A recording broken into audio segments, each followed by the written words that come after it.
to the Eugene Torta YouTube channel. I want to thank everybody who subscribed so far. I want to thank everybody for watching. And if you haven't subscribed, go down there, hit the subscription button, notification bell. Leave comments in the comment section below. And share with your friends. I'm trying to make the channel grow, or try to, like I said, try. And hit 1,000 subscribers so this way I can get monetized and help pay for all these projects I do. Anyway, today's video is going to be about getting finished putting all the components back in for that go with the Dana 36 that I installed, and I'll leave links up here, of course, for the other videos. And I already went ahead and popped in the new universal joints, and I don't know if you can see that or not, but I did paint them red, and there's a really good reason I painted them red. Because I had some leftover red paint, and red makes your car go 20 miles an hour faster. That and these parts here are not coated with anything. They're just bare metal. They got oil on them, and they will corrode. And it won't hurt anything. They get that light surface rust on there. It's just an appearance thing, and no one's probably going to see them anyway. But I just do that anyway. I have the extra paint laying around, so. Originally I wasn't going to change these, and the reason I wasn't going to is because the universal joints, the ones that came off, are nice, smooth, and not binding or anything. They feel fine, and but then I went and took the caps off, and I don't know if you can see that in this video or not with this camera. This camera doesn't do close-ups very good, and hopefully you can see that. And you can see they're starting to gal and stuff. You can see there's wear and tear in there in the surface of them. So I decided, they're off. Better safe than sorry. Just get them out of there and get the new ones on. And these should be good to go probably for a long time. Because these articulate so much, these tend to wear out. No matter what brand you use. I find the Spicer brand's the best. I've used Moog in the past. I have to say the Spicers seem to hold up better. But these articulate quite a bit, these half shafts. And it puts quite a bit of load on these. The drive shaft, on the other hand, those usually last forever. And that's because the Dana 36, if you're not familiar with C4 Corvettes, the way the Dana 36 and Dana 44 are mounted in them, they don't move. They're fixed, and they just have a slight driveline angle in them because you have to have an angle, a slight angle on these universal joints in order for them to work properly, to self-lubricate. Other than that, it doesn't go up or down or anything, so those tend to last a long time, and those were replaced some time ago with Spicer. I believe they were Spicer, and they're still in good shape. But one tip I want to give, if you don't already know it, is when you're moving these things around, you got to worry about the caps falling off. And the best way to secure that is either with rubber bands. I didn't have enough of these rubber bands here. Or you just take some tape, wrap them around them, and you work around that when you install them, or just take them off, and that keeps them from falling off. I could clean up these half shafts, and a long time ago when I rebuilt the suspension on it, I had these all nice, pretty, and clean, and fresh paint on them and everything, and looked great. And I used to go through a lot of trouble keeping it clean and stuff, but I drive my C4 quite a bit, so I just I don't go nuts on them anymore. It still looks better than it did when I took it off originally and got the car, even with the dirt on it. But a lot of people like to polish these. The aluminum components on the suspension of the C4 polish up really nice. If you're going to go into like car shows and stuff. I do go to car shows, but I've yet to see anyone look underneath my C4 at my rear suspension. So I'm not going to worry about it. All I'm going to worry about it is the mechanical part of it, like these universal joints. I'll get everything back in. Let me see, the spindle rods, the leaf spring, and that will finish the Dana 36 reinstall. And then after that, I still got to install the tire carrier, reinstall that. I'm going to refinish the brackets for them.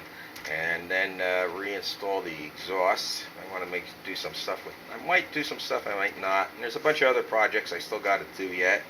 There's a really weird water pump leak. I'll go over that in another video. And it's not from the water pump seal. It's from where it attaches to the block, and it only leaks. Like it won't leak all summer long. It'll only leak in the winter when I start to heat up the garage. Like right now, I got the heater going out there. And then it will just weep, and it's just a little trickle, and then once it gets up to temperature, it'll stop. So it's kind of odd. And when it's real cold, it doesn't leak. When it's warm, it doesn't leak. It's just like when I'm warming up the garage, it leaks. It's kind of weird. So that'll be another video. And I have new fuel lines that I will be replacing. Let me see if I can get those. I got new stainless steel fuel lines. These will be going. These are the ones that go from the fuel reels. I got these from Classic Tube, and I will be running. The reason I'm really removing them is because the ones that are on there are 30 years old and have like over 225,000 miles on it. And what concerns me are the rubber hoses.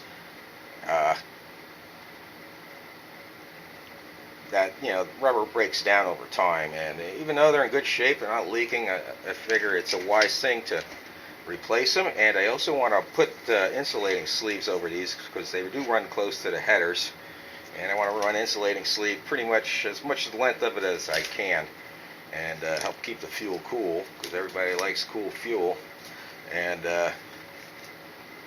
makes your engine run cooler and keeps your engine from detonating, all that good stuff. So that's a project, and I'm still debating to take the headers off and recoat them or not. So I'll have to. I'll get back to everybody on that. So anyway, I'll get on with getting these back on.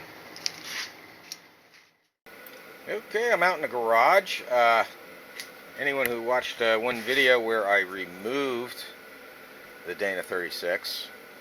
I ended up having to remove the spline shaft on the passenger side because one of these bolts was seized in there, and that came out once I got it out here and in the vise. And actually, I didn't even put heat to it. I ended up just tapping it with a hammer, and it ended up breaking loose real easy.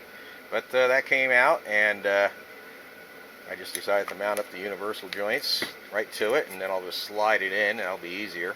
And then I'll go ahead and show you how I get the straps on this end, or what seems to be the easiest for me. And I'll go ahead and get this in, and I'll show you that. Okay, you can see how I have a bunch of extensions, and you don't need to use an electric ratchet. I usually use a manual ratchet. Trick is, don't over torque them and snap them, but make sure they're all run down. There is a torque spec form. I can't remember what it is, but the important thing to do is make sure you have your caps in there oriented. It also helps, like I'm working alone, so it makes it difficult. It's be a lot easier putting the half shafts in if you have somebody that can pull this out. Well, you're sliding the orientating the half shaft in there with the axle shaft and the spindle shaft on the end here, and getting those caps lined up. And what I do is I always orientate it. Hopefully you can see that. So it's straight up, and I have to reach under. I still have to slide under there and get them started by hands and get the cap orientated. You can't go through the bottom, and I'll see if I can get it under there and show you what I'm talking about. Okay, you can't get the strap. You can get the strap on there, and you can start the bolts on the bottom. But when you go to rotate it, they're going to interfere with the half shaft, and they're going to get hung up. So I always rotate them to the up position. And when you put this on, you got to be careful your cap doesn't fall off. You're not going to be able to do it with the rubber band. It always falls off on me or breaks. And you want to use like a plastic hammer tap that up in there, make sure it gets seated correctly. It looks like I need to go up a little, so I might have to loosen that cap up, tap it up a little bit more, and then get it in there. I don't know if you can see that lip right there. You need to get it behind that lip.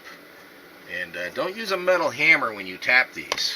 It's okay to use them if you're removing old ones and you're going to be chucking the old ones away. But if you hit a metal, these are really hard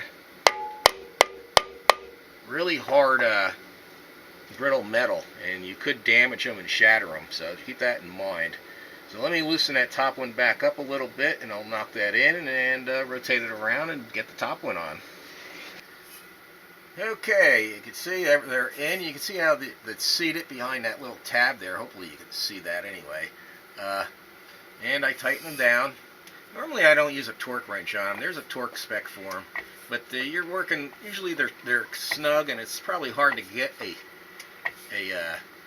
good torque reading on them anyway, and you just make sure you have Loctite on there. And like I said, it's important they get seated behind that tab. And I want to show you something else, and this is what makes it difficult. I mean, you can do it from underneath the car, and you need to use some type of swivel extension and a socket, and you got to rotate it in the right position, and then it becomes difficult to come off. And let me see if I can rotate this around again. Like if it's in the down position, like right here, you can see you're not going to be able to get anything on there. You could get there, like I said, with a little box wrench. Either a box wrench or an open end wrench. Box wrench might not even clear that strap. You're definitely not going to use one of those ratchet wrenches on there. There's just not enough room to clear that strap. It might be. I never tried it, but you could do it that way. And like I said, you're just going to have to sit there and wrench. But you need to orientate it the correct way. And this one side's on. And like I was saying, it helps if you have another person pulling out on the spindle assembly this way when you insert the half shaft in there to get everything lined up. If you're working alone like me, like I ended up using a big screwdriver in here and prying it in there, and you got to be worried about the caps falling off and all that stuff. So that's the big thing. You don't want those caps falling off and the bearings falling out or dirt getting in there. But the one side's done. I'll go ahead and button up the other side, and then I'll get on to finishing installing everything. Okay, the half shafts are in. I still need to torque the spindle nuts. One thing when you torque the spindle nuts is make sure you support the spindle assembly, because when you push down on this and torquing it to 169 foot-pounds, it's going to want to push it down. It's just going to make it more difficult, and you won't get a proper torque reading. After you torque it, you're going to put your little cap back over the nut and put a brand new cotter pin in there. So that's pretty much it. Let me go ahead and torque it. Let me see if I can find a good spot for this.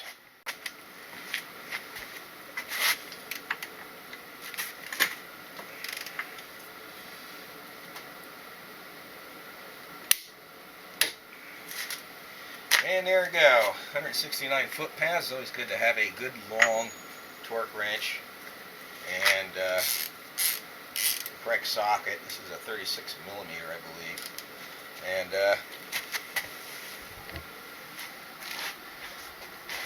I just got to button that up. Like I said, I still need to put the spindle rods on, the leaf spring, put the tire carrier back on, and then that will finish as far as the differential being back in, as far as I'm concerned. But I'm going to end the video here. I hope it was helpful. Hope you all learned something from it. I did. Still got other projects to do on there, like I said earlier, I believe. The fuel lines, and take care of that leak from the water pump.